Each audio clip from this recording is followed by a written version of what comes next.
O Camiño de Santiago confírmase como un dos maiores impulsos económicos da nosa comunidade. O ano pasado foron 531.000 os peregrinos que chegaron a Compostela cuns gastos diarios que oscilan entre os 40 e os 60 euros por persoa. Óscar. Si, son preto de medio millón os turistas que elixen cada ano Galicia para completar o que é o sono de moitos, o Camiño de Santiago. Son peregrinos que deixan de media uns 50 euros diarios na nosa comunidade e que, segundo os estudos da Universidade de Santiago, o gasto dun peregrino equivale ao gasto de 2,3 turistas convencionais. Peregrinos que chegan de outros puntos de España, de Alemania, de Corea do Sur ou de Estados Unidos principalmente e que serven para revitalizar a economía de concellos como este de Portomarín, onde hai varios negocios donde dependen a un 80% ao ano nas súas contas deste tipo de turista.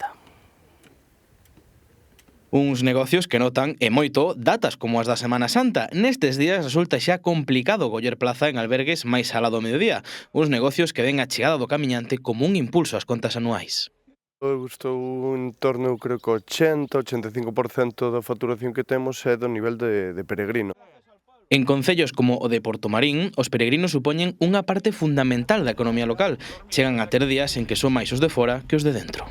Somos un concello do rural de Galicia con 1.300 habitantes e que dispoñemos de 2.700 plazas de aloxamento.